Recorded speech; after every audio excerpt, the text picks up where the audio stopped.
Hello everybody, welcome to the Political Vigilante. My name is Graham Elwood. You all are helping make Gotham great. Yeah, move the logo over a little bit. Only took me a month or two to figure that out in Keynote, but we got it. We got it dialed in. So there was a top most powerful, wealthiest women list in the Fortune.com. You want to take a guess what industry's number one? Oh, Lockheed Martin. All right. Marillyn Hewson, Chairman, President, and CEO of Lockheed Martin. She's 64 years old. Way to go. The defense industry. Man, that's so great. They're doing such great stuff. This is the article this is from the Fortune.com article.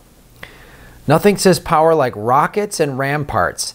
Hewson has become the top purveyor of U.S. defense at a time when geopolitical threats and the government funding that goes along with them abound. Not just on Earth, but also in space and cyberspace. Oh, I guess Space Force is really wanting to be a thing.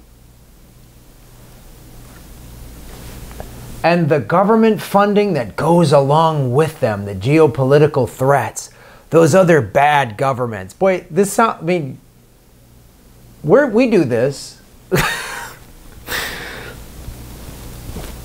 As head of the country's largest government contractor, Hewson rises to #1 this year, having positioned Lockheed Martin in this sweet spot to cater to the modern military needs, from the humming F-35 fighter jet program to the ability to equip the White House's proposed Space Force.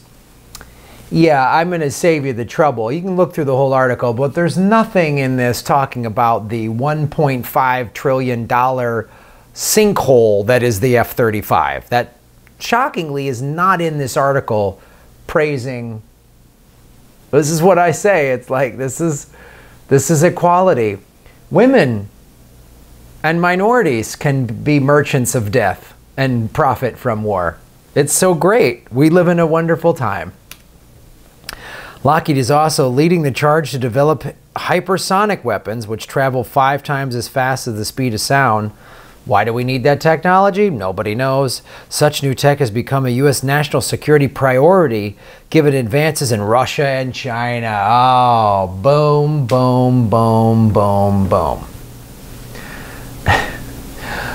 Russia and China. Now nowhere in this article does it say that the United States outspends the next 7 countries combined. We're falling behind. No, we're not. We're not falling behind. Not when you spend $1.5 trillion on the ridiculous F-35 and Space Force. Trump's new, I don't know. That's his Lost in Space that he wants to do. Helping Lockheed win about $1 billion in contracts so far in 2018. That's been a tailwind for the stock, which returns up 15% year over year, boasting Lockheed's Martin value to nearly $100 billion. Gee, I wonder, with these numbers and the stock going up, there's no connection as to why we're trying to go to war with Russia. Why we're trying to create another Red Scare. These aren't connected at all. I'm just being I'm a freak. I'm a conspiratorial wingnut, right? There's no connection with that at all. How could there be? But people on Twitter seem to be pretty excited about it. Medea Benjamin, #1 mass murderer of children in Yemen. Right on, Medea. It's good when this stuff gets called out on social media. What is also interesting, CNN, now Medea Benjamin works with CodePink, and I'm going to show you, they put out this whole, and I'll put the link below, it's the PDF you can download where they go into what companies are spending what money and causing how much death and destruction. What is interesting, CNN did this. CNN did this. I'm amazed this made it to CNN. 3:56 p.m. from CNN. Look at this. Lockheed Martin and General Dynamics, this is in Syria, in Sada, unknown casualties. Raytheon caused 97 civilian casualties in Mastaba. Sana'a, 155 civilian casualties. That's Raytheon. Like, this is pretty amazing that CNN would do this. They haven't been covering this at all. They would put this up and show what these companies are doing. Oh, I'm sorry, correct, I'm correct. I stand corrected. This is in Yemen. I'm completely wrong. I thought it was Syria. This is in Yemen. But it just shows you this war in Yemen that was started under Obama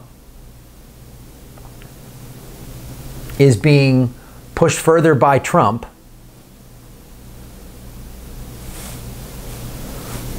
How many lives we've helped take? Where this money could have actually been spent to rebuild the poorest. Yemen is the poorest country in the world. The poorest country in the face of the earth. These are the companies that are helping a humanitarian crisis. Right? But there's something you need to read, which is this thing I got from CodePink, War Profiteers, the U.S. War Machine and Arming of Repressive Regimes. This is by Medea Benjamin and Nicholas J.D. Davies. This came out September of 2018. Download it and go through it. Because it's just facts. It's just the amount of money that the U.S. War Machine is spending to arm repressive regimes. Who's spending where? What companies? And it's so simple. It's so simple. Oh, this is they're just like, oh, this is good for business. This is good for the stock goes up. Here we go. Stock went up.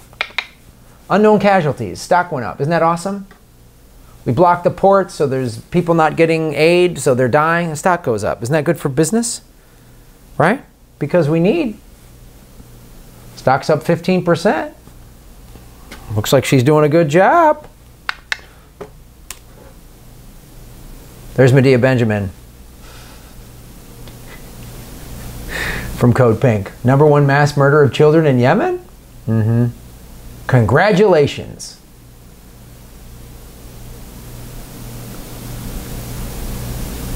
This is how they replied to CodePink.